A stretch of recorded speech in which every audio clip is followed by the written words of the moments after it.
Greetings, Darklings, from across the interwebs. It is once again I, the Duchess, Precious Ken, here for the Sounds and Shadows podcast. I have a couple of quick things to hit on, but we have a great guest, one that I've been talking to a long time, and I'm really excited to have on the show here.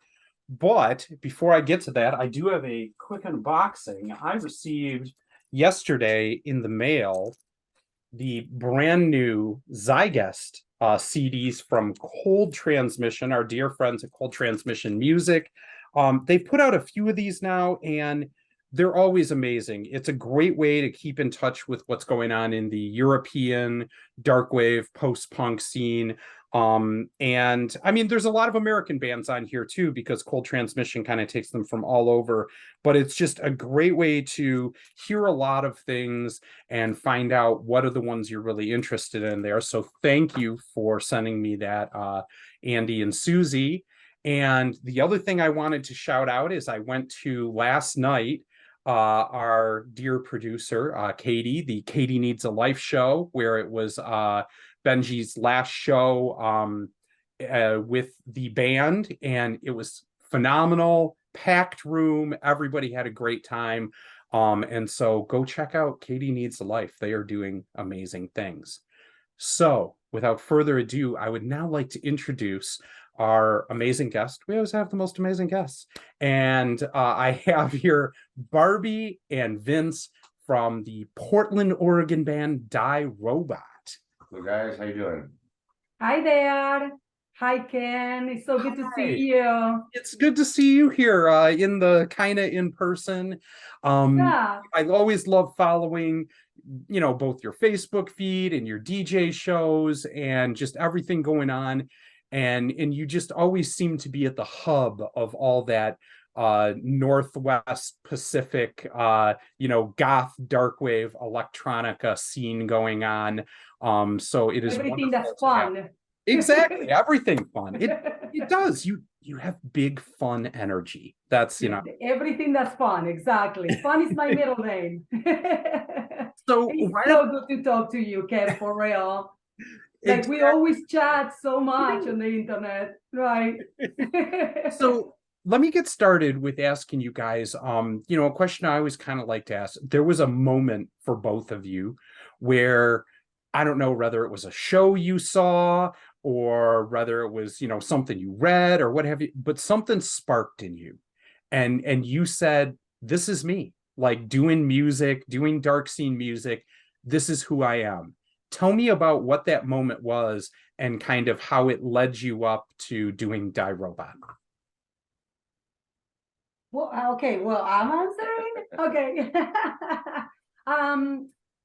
Well, Vince and I met in Miami, Florida, and we both were in bands when we were very young.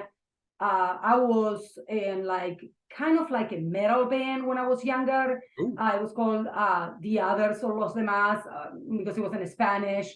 And he was in another band called Diagnosis Red. And we met down in Miami, and the first time we met, he gave me a CD of what he was working, and I gave him a CD of what I was working.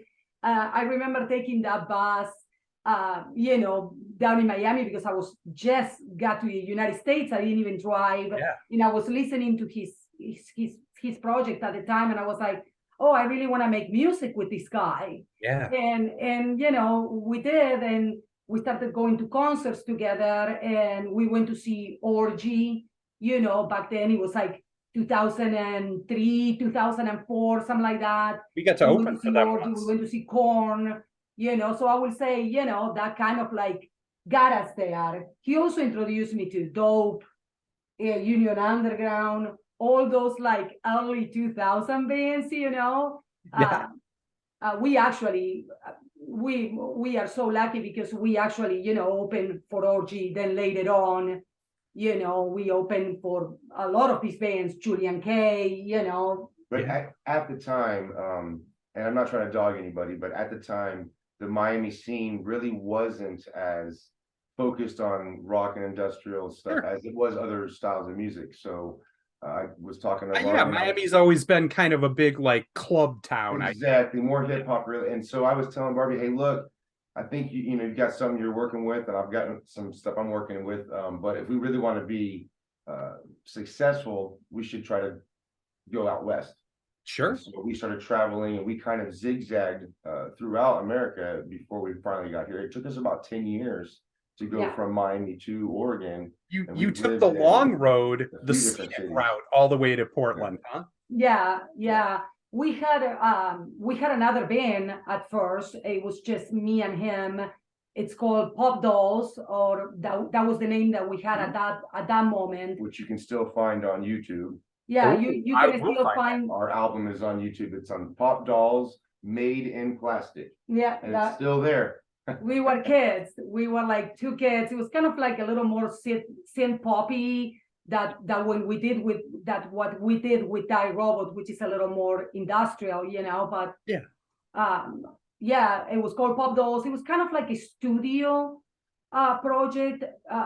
Vince and I used to think, oh, who's gonna want to just see you and me playing alone live? And then it's like, it turned out that there is like, I don't know, a million bands that do that now. Yeah, you guys were way ahead of the curve on that, because now that's what everybody's doing. I'll tell you what, I mean, we're the same way, where we have gotten rid of all amps, our drummer, and we're all in-ear monitors now. We can do like our whole loadout in a Subaru Outback, and I've never been happier. I am totally against using amps ever again. I'm with you guys. Guys, thank you for setting that trend. Carrying stuff sucks. He's been telling me that, but the truth is, like, to me, for example, I still want the rumble of the bass amp, on a stage. I want to feel it. So it's going to break my back carrying this huge bass amp on stage, so she can just feel like Gene Simmons up there. That's right, baby. You know what? I'm going to try and look out for you on this. Barbie, the technology has come to a point where, I mean, I was talking to a Christian Death not long ago, and they were saying even, look, the way the technology is now, what they have for plugins and everything, it isn't even needed. You can get any amp that you can. Our guitar player just got a quilter system, and they're not paying us to say this, but that thing is rocking. It is rocking. It's this big, and it's like 5 pounds, and it is absolutely rocking. So I'm just saying, let's think of Vince's back and the longevity of the band. I can have the 5 pounds, no problem. Lies. I got a Fender Rumble now that is like, it's a 500 watt Fender Rumble, and I can hold it with one hand. Like I can carry it. Bad. It's not bad. Yeah. The last amp was awful. Oh yeah.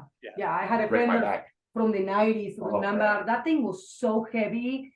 It used to take like 2 dudes to get it up the stairs on some venues. Yeah. 2 dudes. That's 2 dudes. So thank you, Nick. A thing roadies. A minute ago, I want to jump back to real quick. I love the story of kind of, because again, talking about the history and the past on it, that now it's the internet, and I send you a Bandcamp link and you send me a Bandcamp link, but back in the day, the idea of handing each other, meeting for the first couple times, and handing each other CDs, so you go home without the other person that and listen to it and like see what they're about. I love the idea of that, and I feel like it's kind of a lost art. I want to get back to the old CD swap ideals that used to be when making music. So you made your journey over to Portland, and you've become, to me, such a face of that scene. And tell me a little bit about why you love Portland and why that was your spot. When we were in Florida, and I received, it was the Gothic Beauty magazine back then, and I looked it up, and then it was from Portland, Oregon. And then we started looking at it, and we wanted to come west. We were thinking LA or Seattle, of course, but then we found out that in reality, Portland had a really big goth and industrial scene. And we were like, oh, this is where we want to go. And we landed here in 2012. I remember that second day that we were here in Portland, we went to what's called Grand Control, which is like an arcade. Yeah. There was a DJ there too. And then I ended up going to the Lovecraft that first week that we were in Portland. And I walked into the Lovecraft and I met the owners of the club that same night we did. And yeah, we were like, okay, so I have a band, yeah, we want to play. And we started playing there nonstop through. The name has changed. Yeah, the name changed. It's the Coffin Club now. Oh, That's it is Coffin. Okay, yeah. Yes, Yeah. the Coffin I Club remember, now. you know, like, yeah, it was Lovecraft before that, and everybody Yeah. always kind of talks about that place. It's an And amazing venue. So if you're ever in Portland, you gotta come check. Well, you need to come play. I need to come out there and see you guys. I say all the Oh time. my God. Right, Ken, you need to come to Portland and play with us. We'll play I got a show lot of together. friends out there. I would let, and now, especially because you were so kind and helped take care of my dear friend Sarah when she went out there, and she talked about how nice you were to her and took her under wing. So I got to go visit Sarah anyway. I can't wait to come out and see you guys there. Yeah. It's a blast out here. And since we've been out here, we've met a lot of really cool musicians. I mean, that's one thing about Portland that I will have to say is amazing, is there's a ton of artists, a ton of musicians. I don't even know where to start, but a few of our friends' bands are Dead Animal Assembly Plant. Love them. We've interviewed them. They're Sibling, wonderful. Yeah. We've got Secret the Light. Secret Light, Yeah. There's so many. Particle Sun, Fading Fading Signals. Signals, Particle Sun. There is so many bands like right. Is there something about it, that place, and that's kind of was driving at Portland in general, that it does towns like that, Seattle, New York, LA, there's something about Portland though that kind of, I don't know, breeds music and creativity, it seems Definitely. like. And there's it a really just good balance here. It has a big city feel, but it's not a very big city. So you get kind of the both sides. You get to where it's not too big that it won't gobble you up necessarily. Yeah. You can still make a name for yourself, but it's large enough to pull in larger acts so that there is a little bit of a spotlight here. So it enables you to get a foothold, and you can get up from here. So it's like LA is a great place, but it's such a big city that trying to start there and make a foothold is very tough. And if you go to a smaller city, then it may not be as in the view. So Portland has a really good balance right now, and we kind of figured that out. And it was a jackpot. It was a really good choice to move here, and it's really worked out good for us. I love what you said too, along with that kind of that it's a big city, but at the same time it's small enough you can meet people. Where you guys, like you said, you went out to Lovecraft that very first night and ended up meeting the owners and talking to them, and like that's not happening so much in, like you said, in LA or in New York, where a lot of times to foster connections like that, it takes many a longer years. time. Yeah, exactly. So no, that's great to hear. So you get out here, and now, like you said, you were doing kind of more electro sound before, and then you did Die Robot, which to me, yes, I would call it a bit industrial, but kind of almost more like a, I don't know, post-apocalyptic, like fun electronica, where it's almost like a house beat, very up tempo, fast, intense music, with everything flashing, but with these concepts of kind of, I don't know, robot destruction and a world in turmoil and things like that going along with these high energy beats. What kind of led you to that sound, and what are you trying to do next in terms of what people are hoping to hear from you put out in the near future? Well, the main difference between Pop Dolls and Die Robot is, with Pop Dolls, we were still kind of trying to find a scene, and we were still kind of trying to find what our sound was going to be. And when you're in that kind of moment, it's not necessarily depressing, but it can feel kind of like a little bit of an emptiness. So I kind of feel like that was representative in some of the sound. It kind of felt like a little bit of a lonely, kind of like a searching. When we got here, I saw that there was an explosion of artists, an explosion of music, and it really lit my fire again. And so we decided to kind of change the name and pump it up a little bit and add a little bit more, Yeah, you know, a little more punch. more punch, more life, and a lot of excitement. And so we want our music to be kind of a little bit more like techno punk, you know, Yeah. not necessarily depressing, and you know, but and No, not just like I think that's what I take away is, yeah, it has a techno explosiveness to it. yeah, It's and just still adding kind of a you're fun singing dancey about it. element to it. Yeah. And keeping it to where it's there's a few different styles of music that me and Barbie both enjoy a lot. And it was, how can we take the things that we like from these different styles of music and put it together Right. and still kind of make it to where we're playing it and having fun and making the punk rockers dance, and the people who dance listen to industrial music, and the people who listen to industrial music lighten up a little bit, you know what I'm saying? See, you guys, again, I love that you were setting trends, because I think that's a conversation that's always going on a lot, and one I feel like I'm in way too much, but that goth music can be fun, can yes, energetic, it can can definitely be be fun. exciting, and like we can still talk about real shit and sing Yep. about like real things, but while doing it, we can raise the fucking roof, you know, like why can't we do both, you know? And I think that's something that I've always really loved about what you guys achieve in your sound. So I think one of the other things I want to ask you about is the idea that, yeah, Barbie doing your DJ persona or hat, and then with the band doing your bass player hat.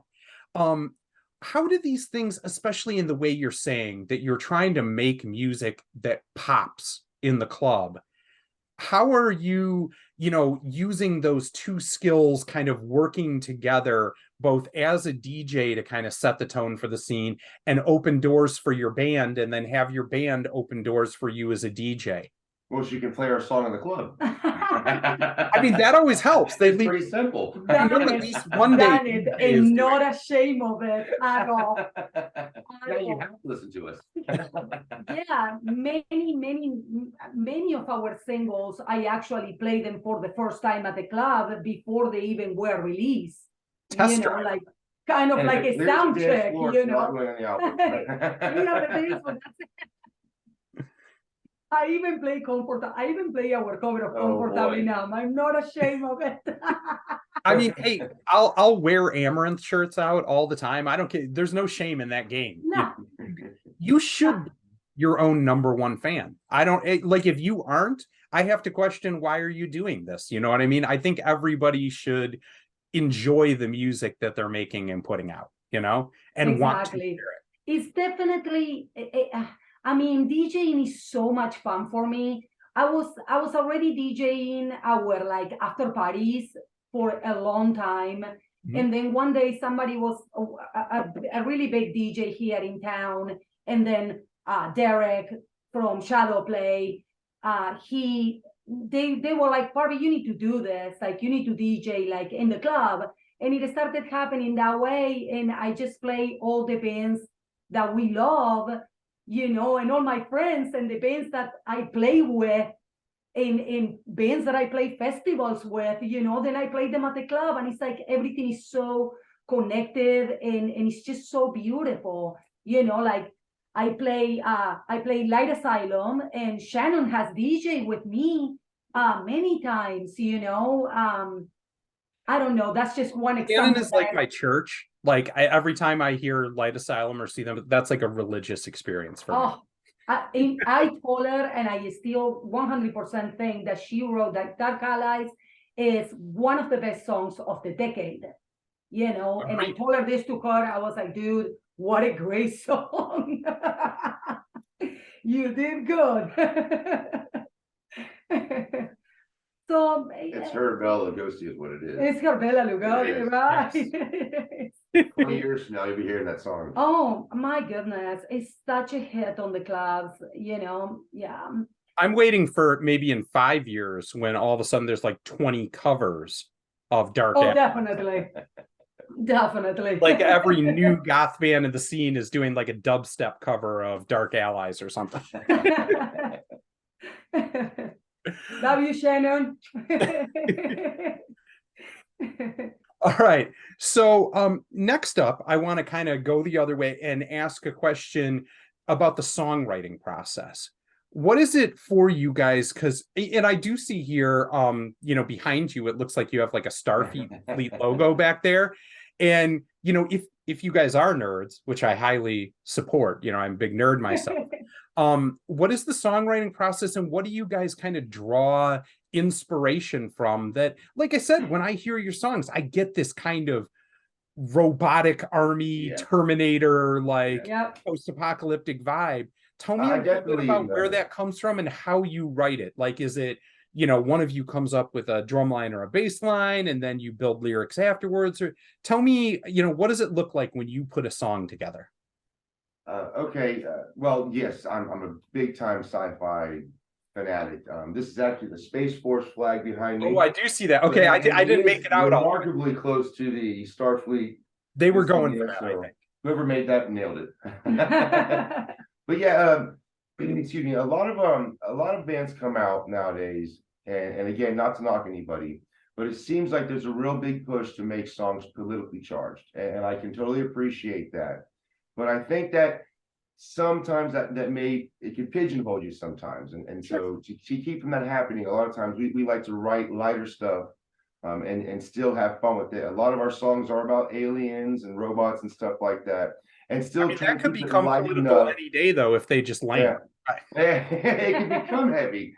But yeah, we try because then with interpretation comes everything, it's like what happens with Talk City, different people has a different interpretation of it, and or same with Beautiful Skin, in which in reality is a guy that is in love with an android,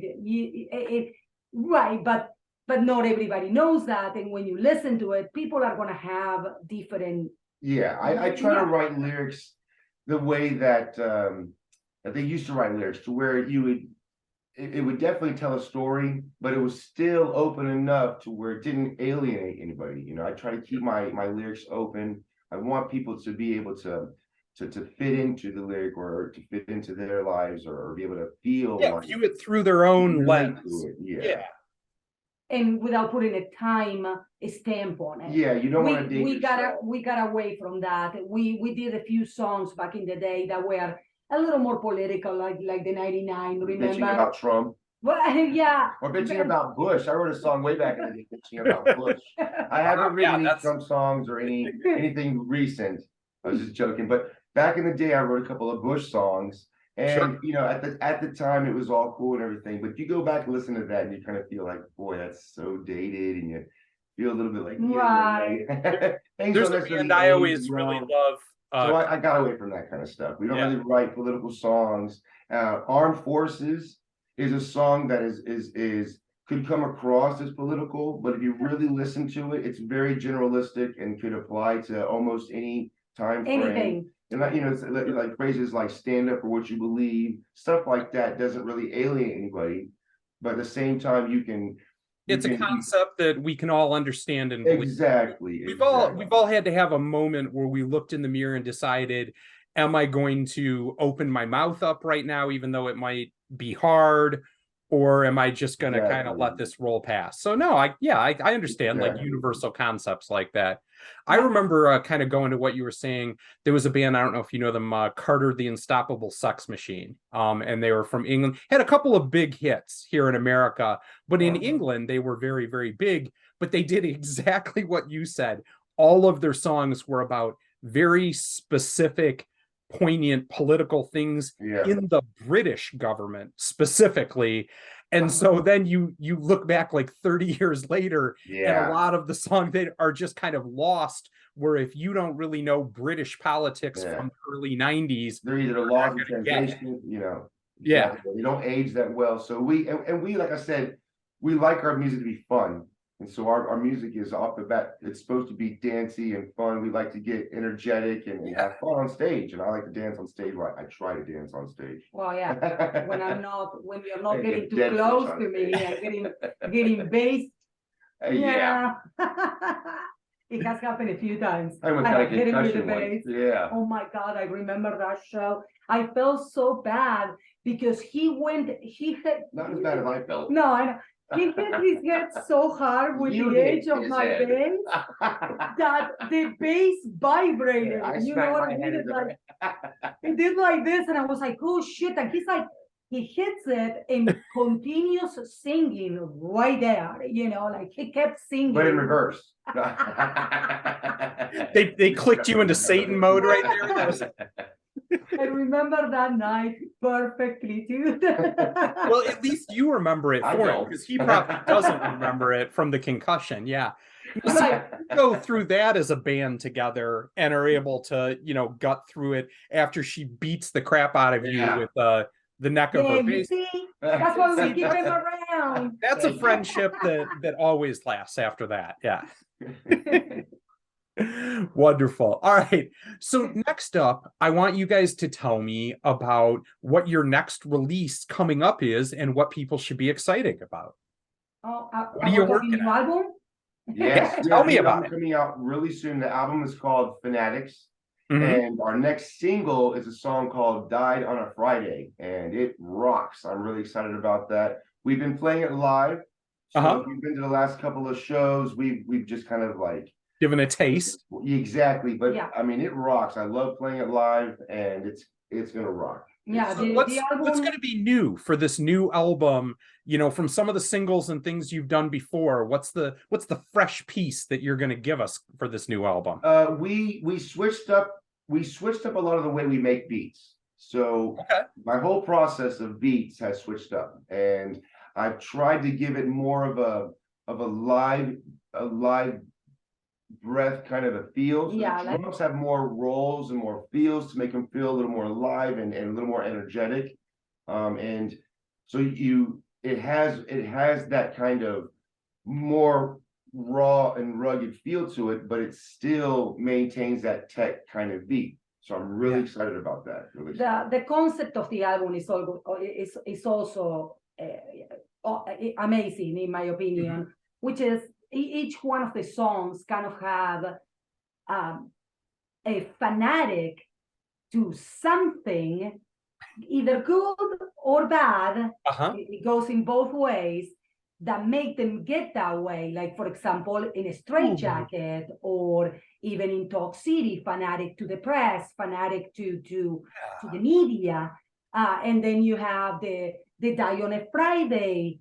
fanatic about safety. It's a fanatic about safety. So that's the concept. That's why the album is called Fanatics, because we got this bunch of songs that have each individual story is about a different type of fanatism, good and bad. I love that. That is so freaking cool. And if you think about it nowadays, it seems like most people out there are trying their hardest to be radical about something, and that can be in a positive or a negative way. Exactly.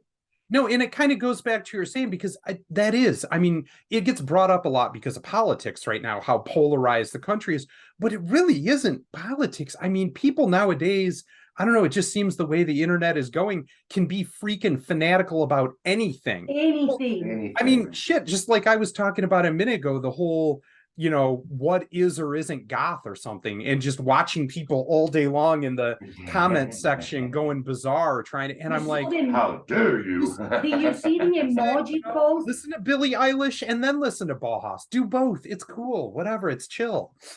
Do you saw the emoji situation? Because the haha emoji and how people uses it to like ridiculize or like they laugh at something. So there is a whole thing. They are trying to cancel take the haha emoji. I just made a post and it's been like back and forth. People are like just going back and forth over it. And I'm like, you cannot get upset over an emoji, dude.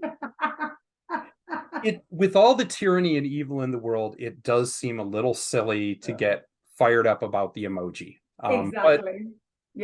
But I love that for a concept then, and kind of really pointing that out and putting it on its head, because I mean, it is something that I see more and more, and it seems like it's harder for people to converse because we want to either make a hard right or a hard left about everything in the universe, and not just I don't know, take a beat and enjoy things.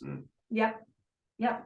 So Everything is like questionable right now. They question everything. If you want to use an avatar that's like made with an app, and is the app good for you? If the app is fine. I saw a lot of people saying that today. That was an intense one. Yeah, So exactly. So going back to the music though, so you guys have the new album coming out, and another thing I know that was really exciting is you've done some festivals lately. Like in Yeah. particular, I know you had one, you were just out east, correct? Yeah, Yes. Tampa. That was amazing. Yeah. It was a really fun show. I mean, Mark set up, I mean, that festival going for the last couple of years has been amazing. And Mark just puts together, he is a real, I said this before, not just eye for talent and bands, but also people that are just good people that get it and want to like interact as part of the scene and lift each other up. And Mark just tends to put all of those bands together on his lineup for this festival. And that's another thing I just love about it. Tell me a little bit about what that experience was and what it was like to go play Absolution. It was so much fun.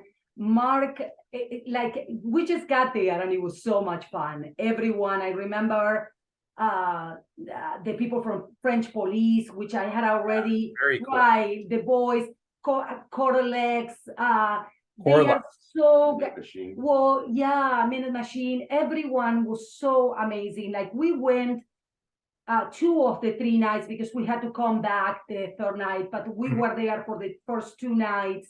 The first night we went and watched all the bands. It's just so much fun, you know, meeting all your friends and all the other bands that you know, that you've been seeing. This going back to how I feel when I DJ. Yeah. And I get to DJ my friends' music or the bands that we play with. Is the same when you go to the festival, that you finally get to meet them and share the stage, and then meet fans that you've been chatting on the internet, like, you know, exactly. And then you meet them in person right there. I love it. It's one of my favorite things. Playing festivals is top favorite thing. We play Absolution. We played Mechanism, which Seattle is like our second home. Yeah. Right. That's just a hop, skip, and a jump for y'all. Yeah. So much fun. Mark puts an amazing festival. Absolution was great, and then Ali in Mechanism was also incredible. Jason from God Module was there. Oh yeah. Oh yeah, he's a great guy. We love Jason. We play so many shows with God Module. Hello, Jason. He's awesome. Also was also check out his new band X. So many people. I mean, very cool. I had already met, for example, Eric from Adoration Destroyed, but I got to meet Eva. Eva X, you know, for Abby. Yep. Exactly. We got to meet her. She's so amazing and so much fun. Met ESA, Maurice Black, just so many cool bands. If you start talking about Jamie, then you know my heart starts going. Oh my God, isn't he adorable? Exactly. Health too. The bass player from Health. I'm DJing that night. I'm DJing the festival in that night because we play in Mechanism. We play. I think it was night 2, and then I DJ night 3. And I remember, like, I was in a stage, and they are gonna go on, and the bass player from Health is like, "Dude, your beats are awesome." He's like that when he's about to go on a stage, and I'm like, "Thanks, man." You know, I was playing some Sierra at the moment. You know, he's like, "Yeah, I really like Sierra," and we're talking about that while he's about to go on, and I'm DJing. See, I always say that about when I'm at Cold Waves every year because Chicago's right by me. So I'm just like, it's goth summer camp. So that's what I really want to make it to Absolution Fest, hopefully for next year, because I got a feeling it's going to have that same goth summer camp vibe. We're like, just getting to walk up and meet all the people I talk online to all the time. So another thing coming up for you guys here, I know you have a new single coming out and you had one previously. Are you guys going to be doing a video for this album or for the single? Yes. Yeah. Yes. Yes, we are definitely working on a few video ideas. We're Yeah. kicking around a few different ideas. We're not quite sure which song we're gonna do first, because our first single coming out is gonna be done on a Friday. Yeah. Well, we're not releasing it as a single, actually. We had decided we were putting it, we're gonna release the whole album, I think. That's why we've been holding off for this last, since we released Talk City. Talk City will be in the album. Okay, so Talk City is the first single off the album. No, Fanatic and Talk City were already right. But so we'll look for a video coming up for it. I just wanted to check because I want to make sure you send it over for those Sounds and Shadows Dark Scene singles chart to see if you know, you guys get ranked up. We've got a couple of videos coming out. We just don't know which one's going to come out first, but we will definitely let you know as soon as it does. Now, you know, because when I talk, are you guys going to do it yourself, or are you bringing in like Eric or someone like that to do the video to work on it for you? We will. I'm pretty sure there is a few people that we're talking to, but I mean, I know that Jonathan Case, which is the person that is our producer, and you know, he does most of our mastering, pretty much in all the songs in Technopunk and all our previous albums too. We are gonna work with John for sure. For the videos as well. Yeah, we were throwing an idea for a Stray Jacket already. That could be maybe one of the first videos that's coming out. We're gonna put Vince in I'll give you a little insight. We're gonna put Vince in a Stray Jacket. I mean, that sounds having singing, you know. We're gonna put Vince on the Stray Jacket and for sure, and nothing else. And a G-string. Straight jacket and G-string. He doesn't. Right, we never even said what the straight jacket is made out of, whether it's leather or latex. He doesn't let me. Very I tight. want to be sexy nurse. I want to be sexy nurse. That's not fair. You automatically. Barbie, you can't always be like, sexy. you You have to know, give Vince a chance Like to. you in the straight jacket, I could be sexy nurse. I think that we will be that will work, my man. Probably not. All right. that was awesome. All right. We're now along to the part in the interview where you guys have already done this and shouted out a bunch. But where I always like to get an idea from an artist of what it is that you're listening to in the scene. And because from DJing, you know, I'm sure, Barbie, you have, you know, a million of them off your head, but just bands to shout out that you know, inspired you so that, you know, they can think when they hear your music, hey, who's somebody else that you guys are listening to and playing with? And I'm just trying to think out people in the Portland, Seattle area, a bunch right off the top of my head, but I'm curious what you're going to say. I listen to a lot of Cardi B, you know, really get things pumping. Dude, hey, Cardi B is my jam, whatever. No joke in that. Cardi B is that money. lots of hip hop and no, seriously. Well, I can give you a list. I can give you. I know. I'm gonna force you to try and focus it down. Last night, for example, we went to see our friends from Seattle. They are Black Agent. Yeah, I love Black Agent. Very cool. Yeah, they are fantastic. It's like watching Skinny Puppy and From 2 for 2, you know, but like in a new industrial. Yeah. But it's just so good. That's like my first band that I could tell you right there that I absolutely love right now. Another one is Orkies. Both of these bands played not coincidentally, they played our anniversary in Portland back in August. So we brought Black Agent from Seattle, and Orkies is another amazing band that I very much suggest you to listen to. They are opening up. Send me a link so that I can make sure to put it in the interview links. Yes, they are great. You're gonna love them. Then of course, in the DJ level, you know, I've been doing a lot of Priest, a lot of Street Fever. I've been doing a lot of sexy music. I'm really digging that, you know, where it's like IBM but sexy, you know. So I love Street Fever. I love Kim Petras. I know that maybe she's not goth industrial, but going back to that doesn't matter. It fits right in. Same that what's that other band that I really love? Fetish. Oh, I yeah. absolutely love them. Yeah. We went on tour a few years ago, and we came across a band that's local to Sacramento called Killer Couture. Oh, And yeah. they're young guys, and they are absolutely amazing. You check those guys out. Killer. Yeah, I will. The other one I was thinking of, isn't it? I'm trying to remember if it was Portland or Seattle, but Sibling, like with an Yeah, yeah, those are friends of ours. A really good band. They're awesome. I love that. Yeah, they are awesome. Yeah, Julian's a really cool cat. we played many shows with Sibling. We even played with a nightclub, and then it was a fantastic show. Yeah. Sibling is awesome. Yeah. Another Portland band. Julian's a very sexy man. I don't think he's single though. He's a very I mean, hey, but we can still appreciate their aesthetic. I think she is actually a fashion designer. Yeah, she's a fashion designer. Yeah. So she's very talented as well. Very cool. Julian's All right. very So the next thing I want to ask you guys about is if we were to do another interview 1 year from now, like November 2023, okay?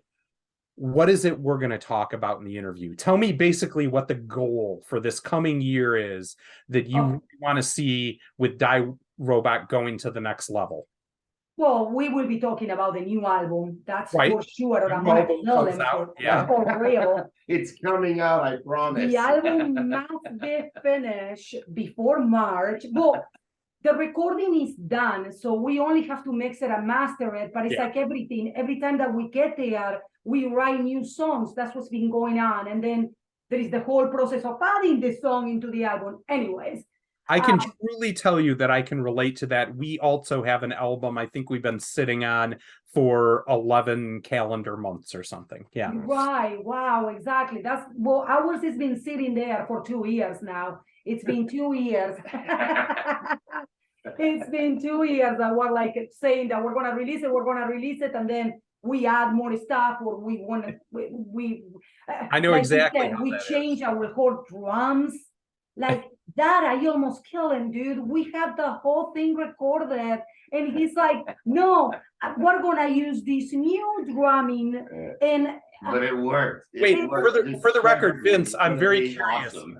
Did you explain to her you were adding the new drums in right before the show where she beat you in the head with the bass? Yeah, right. I'm just trying to get the timeline set here, you know. You put it all together, baby. I'm an investigative journalist. I had to record all the bass lines again, Ken, because it's new drumming. So when we had the new drums, it was like, well, now you gotta re-record all the bass of all the songs. She's really good, though. It was a breeze. I bet. All right, but we are going to write that down. Definitely. That is motive. We're going to talk about the new album. When we talk again next year, we're talking about the new album. We're definitely going to make it to Dark Side. No, sorry, it's called Dark for Fest now. So we're making it to Jersey in March this time around, because last year there was a pilot strike. Right. Dude, we're in the airport with all our reg, everything ready to go. I remember reading that on Facebook. Yeah, that was crazy. Yeah, we're making it this year. Jet, we're making it. All right. Aside from Dark Force Fest, then, what about, is there any place else that would be your dream then, like somewhere in Europe or South America, Mexico? Is there any place that would be your dream to be going to play a show? I would love to play in Japan. Yeah, he's been saying that. I would love to. I've heard from a lot of bands that like it really embraces and have an interesting time when you go play. Now, do you speak any of the language or into Japanese culture? Like Rachel, my partner, does. She speaks Japanese and like has always wanted to have us go to Japan. So he doesn't speak Japanese. But we'll work it in. No problem. I used to be able to count to 100, but it's been a while. Look, get on Duolingo now and actualize you going to play in Tokyo. You know, build it in your mind so that it happens in reality. See? Yeah, exactly. I think it's Ichi Nissan is 1, 2, 3. I'm not sure, right? I think so. I'm not quite sure.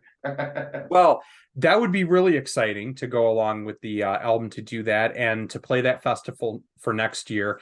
I I love talking to you guys. This has been so much fun. And like I said, I love the idea that you just take this kind of dark scene music and just make it a blast. And I can see that in your personality and your energy.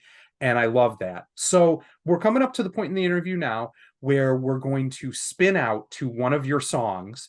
And what is the song that you feel really, if someone's going to hear Die Robot for the first time, that this is the one that's going to get them on board? Maybe it's one that you want to send over to me that I can have from the new album to play, or we can have one of your previously released singles. What do you want to do? We should have thought about this before. Yeah. They told us they were going to ask us these questions. No, I would love to send Died on a Friday. Well, but that's not ready for him to spin it. Yeah. Although, we are a little early. We're probably a few weeks early. So if it'll be done in a few weeks, we could spin out to that one. I think it will be. Yeah, I think it will be. And it's going to be our latest release. Yeah, we can probably send you at least a demo version, of Die on a Friday that you can spin in right after this. Beautiful. Then we will be spinning out here to Die on a Friday. Vince, Barbie, this has been such a wonderful chat. I can't wait to make it out there to Portland to hang out and party with both you guys and dance our asses off. That sounds like so much fun. This has been the Sounds and Shadows interview with Die Robot, and this song is called Die on a Friday. For all of you out there in interweb land, keep it dark, yo.